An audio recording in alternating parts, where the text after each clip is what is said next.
गोर लगे छी अहाँ सब गोटे के। हम राधा।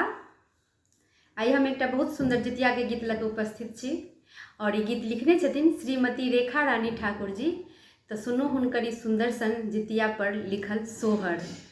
और सब पबनैतिन के जे पहले से करे छी सेहो और जे एहि बेर उठाएब कियाकि एहि बेर खरजितिया लागल छै तिनको बहुत बहुत बधाई शुभकामना। सबके जितवाहन महाराज जरूर पूरा करथिन। किनको अपन बस के बात नहीं छै, जाबे तक ओ नहीं पार लगेथिन ताबे तक पार नहीं लगे छै। तो सुनू एकटा सुंदर सन रचना।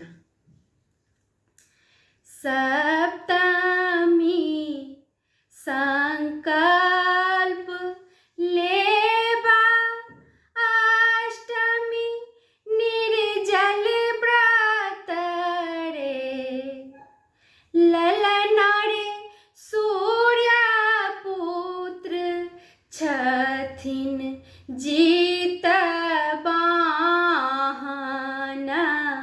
जिया जीबछ जितिया रे, ललना रे सूर्य पुत्र छथिन जीतवाहन,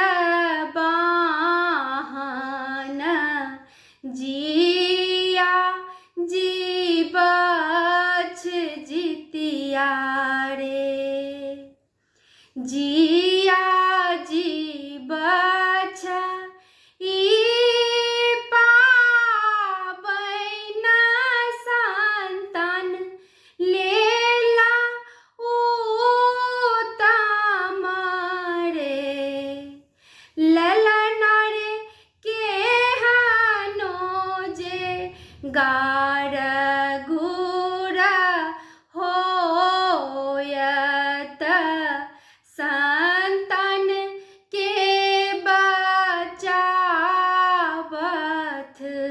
रे, लाले लाले डाली मांगा एबा फल सो सजाए बरे, ललना रे नारियल खीरा केरा औंकरी की बांसक पात राखब रे, ललना रे नारियल खीरा केरा औंकरी की बांस पात राखब रे, पियर गमछा सा बान्हब भगवती आगू राखब रे, ललना रे पारन दीन बाबू मोरा खोलत, जितवाहन पूजब रे, ललना रे जितवाहन देथिन वरदान की आचर में समेटब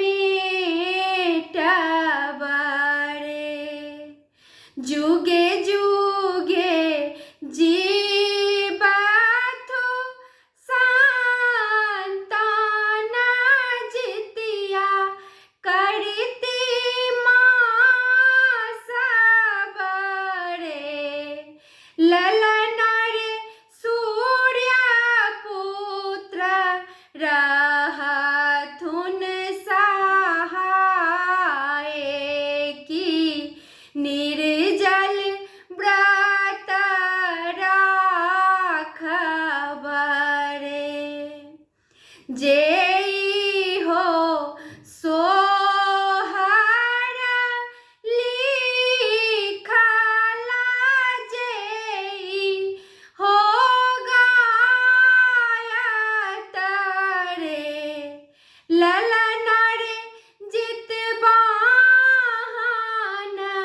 रहथिन सहाय की सीथ कोखी भरल रे ललना रे जितवाहन रहथिन सहाय की सीथ कोखी भरल रे। धन्यवाद सब गोटे के।